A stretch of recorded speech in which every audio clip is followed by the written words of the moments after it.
स्वागत छ हजुरहरूलाई मेरो अर्को एउटा भिडियोमा। आशा गर्छु तपाईहरु सबै सन्चै हुनुहुन्छ र म पनि सन्चै छु। आज चाहिँ म कहाँ जानेछु त्यो चाहिँ म तपाईलाई रेडी भएको बादमा देखाउने छु र तपाईहरुले हेर्नु होला म कहाँ जानेछु। म चाहिँ रेडी भएर बसिसकेको छु। रेडी मतलब कि मुखको चाहिँ रेडी भयो। अब साडी त म लाउन जान्दिनै र अब को आउँछ र मलाई साडी लगाइन्छ भनेर पर्खिरहेकी छु। मलाई चाहिँ साडी लगाउन कहिले नआउन परेन के हो खोइ। दिदीहरूले त लगाइन्छन् अरू बेला, लेकिन आज त दिदीहरू पनि थिएनन् र अब के गर्नु। अनि आफै पनि ट्राई गर्न थाले सक्छु कि भनेर र मैले कसो गर्दा नि सक्नै आँटिन साडी लगाउन चाहिँ। र अनि ठिक्क अनि बुइनी चाहिँ आइपुगी चाहिँ पल्लो गाउँबाट र उसले चाहिँ मलाई साडी लगाइदिँदै छ। म चाहिँ खोइ के हो साडी लगाउन कहिले नजान्ने परेन के हो। र मैले चाहिँ सोचेँ आज साडी लगाउँछु त कपाल बाटेरै जाउँ कि भनेर। अनि यता दिदी चाहिँ मलाई कपाल बाटिदिँदै छिन्। मलाई चाहिँ खोइ के भएर आज कपाल बाट्न मन लागेको हो। हामी चाहिँ रेडी भएर निस्किसकेका छौँ अहिले। अनि त्यो प्रोग्राम चाहिँ हाम्रो गाउँबाट धेरै टाढा होइन भन्दा नि हाम्रो गाउँ पार हुने बित्तिकै भेटिन्छ त्यो चाहिँ। र हामी चाहिँ जाँदैछौँ तिहार बिदाय समारोहमा। हामी चाहिँ छिटै पुगेछौँ। तपाईँहरू देख्नै सक्नुहुन्छ फिटै काटेको रहेनछ, राम्रै भयो। हामीलाई फोटोसोटो मार्ने जग्गा खाली नै थियो अब। अनि हामी चाहिँ फिटा काट्ने टाइममा ठिकै पुगेछौँ। यता चाहिँ हामीहरूका भिनाजु चाहिँ मलाई भ्लग बनाऊ भन्दै हुनुहुन्थ्यो। मैले अनि हाई भन्नु भनेको तिमी पनि इन्ट्रोड्युस गर भनेर भन्दै हुनुहुन्थ्यो र म चाहिँ हाँस्दै थिएँ। अनि यता चाहिँ अनि हामी छिटै आइपुग्यौँ। अनि यता हेर्न आयौँ, केही लिने त छैन, सबै यहाँ चुरा पोतेहरू नै राखिएको छ र नि अब हेर्न चाहिँ राम्रो लाग्छ नि त। अनि यता चाहिँ फेरि टाइम हेर्नको लागि यता अनि बहिनीहरू चाहिँ डान्स गर्दै रहेछन्। मलाई चाहिँ कपाल बाटेर राम्रो लाग्दैछ हेर्नु न, किनकि म अगाडि यस्तै भएर जान्थेँ स्कुल जाँदा ओर्दा। तपाईँलाई चाहिँ कस्तो लाग्दैछ? मलाई त राम्रो लाग्दैछ। Wow beautiful.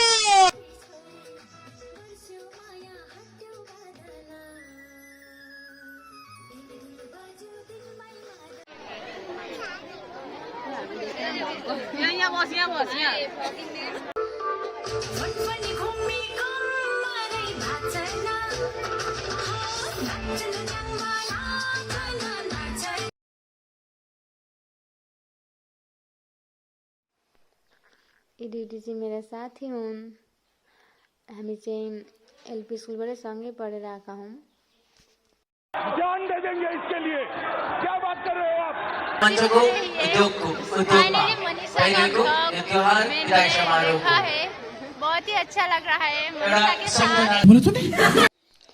यता चाहिँ चिनी सक्नुभयो होला तपाईहरुले, मेरो चाहिँ आद्यश्रीसँग भेट भइसकेको छ।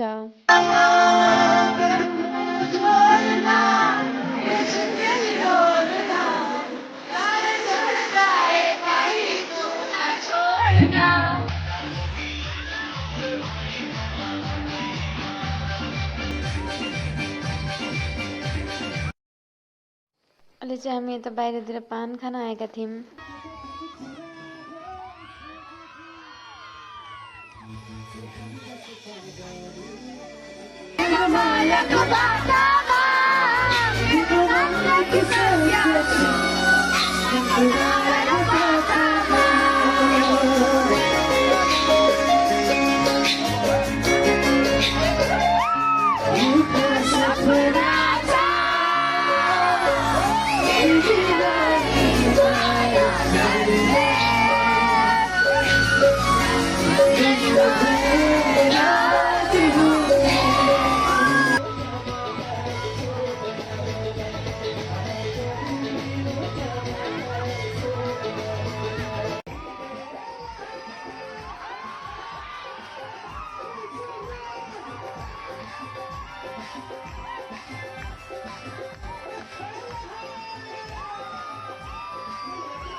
हामीले चाहिँ धेरै इन्जोय गर्यौँ गाइस। तपाईहरुलाई के कस्तो लाग्यो भन्नु होला। Bye bye.